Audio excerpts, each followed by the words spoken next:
यह तस्वीर उत्तराखंड की राजनीति के वर्तमान और भविष्य की एक दिशा तय करने वाली तस्वीर है।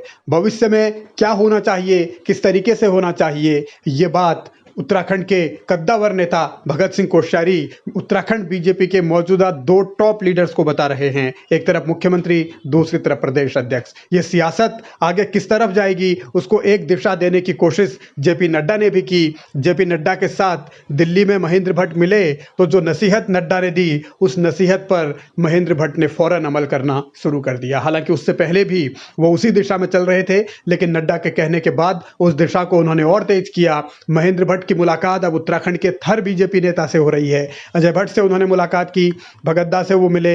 भगतदा से मुलाकात का जिक्र हमने पहले भी किया कि कैसे भगतदा ने टिप्स दिए हैं कि किस तरीके की राजनीति करनी चाहिए। भगतदा क्योंकि उत्तराखंड की राजनीति के चाणक्य कहे जाते हैं और उनकी मुलाकात के मायने सीधे सीधे हैं कि किस तरीके से अब आगे की राजनीति होगी और कैसे मुख्यमंत्री और प्रदेश अध्यक्ष काम करेंगे मिलकर। अनिल बलूनी से भी मिले हैं महेंद्र भट्ट, यानी कि बीजेपी के नेताओं से मिलने को कहा था जेपी नड्डा ने कि तमाम नेताओं से आप मिलिए, सीनियर जूनियर वरिष्ठ जो भी हैं सबसे मिलिए और आगे की दशा उत्तराखंड के लिहाज से तय कीजिए। निशंक से मिले। इसके अलावा तीरथ सिंह रावत जो कि पूर्व मुख्यमंत्री, पूर्व प्रदेश अध्यक्ष हैं, उनके साथ भी महेंद्र भट्ट की मुलाकात हुई।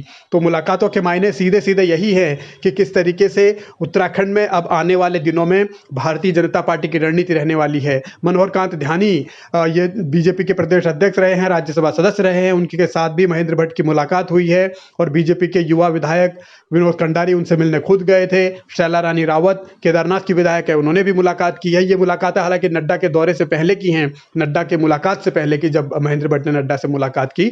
लेकिन सियासी मायने समझिए कि किस तरीके से बीजेपी को एकजुट करने के लिए महेंद्र भट्ट अपने तरीके से कवायद कर रहे हैं और ये मुलाकातें अगर हुई हैं तो जाहिर है कि चर्चा राजनीतिक हुई ही होगी और उस राजनीतिक चर्चा से आगे एक और संदेश देने की कोशिश होगी। बीसी खंडूरी से भी महेंद्र भट्ट की मुलाकात हुई है। खंडूरी पूर्व मुख्यमंत्री रहे हैं और उनका शासन याद किया जाता है, तो महेंद्र भट्ट ने उनसे भी कुछ अनुभव लिए हैं। भगत सिंह कोश्यारी से अगर ये मुलाकात होती है तो उसका साफ साफ मतलब है कि किस तरीके की राजनीति अब सरकार और संगठन तालमेल के साथ करेंगे।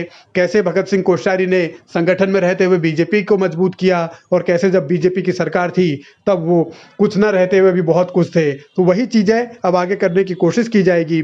लेकिन मुख्यमंत्री धामी की भी मुलाकातें दिल्ली में हुई हैं, राष्ट्रपति से वो मिले हैं, जेपी नड्डा से भी मिले हैं और इसके संकेत ये हैं कि अमित शाह के बाद अगर जेपी नड्डा से मिले हैं तो कैबिनेट विस्तार की जो संभावनाएं, जो चर्चाएं, जो अटकलें हैं, उनको और विस्तार मिला है, यानी कि कैबिनेट विस्तार कभी भी हो सकता है। और महेंद्र भट्ट भी नेताओं से तमाम अगर मुलाकात कर रहे हैं तो इन मुलाकातों के भी मायने ये समझिए कि बहुत जल्द बीजेपी संगठन में भी अब और पद अलग तरीके से देखने को मिलेंगे, क्योंकि जो मदन कौशिक की टीम में थे संभवतः उन्हें अब हटाया जाएगा धीरे धीरे और कुछ नए चेहरे एडजस्ट किए जाएंगे। संगठन को और धार देने की कोशिश की जाएगी और संगठन के लोगों को सरकार में दायित्व दिए जाएंगे, इस तरीके की चर्चा है। लेकिन जेपी नड्डा की नसीहत के बाद महेंद्र भट्ट आगे बढ़ रहे हैं। आगे कितना दूर जाएंगे वक्त बताएगा और कोश्यारी की जो नसीहत है उसका भी असर पड़ता दिखेगा।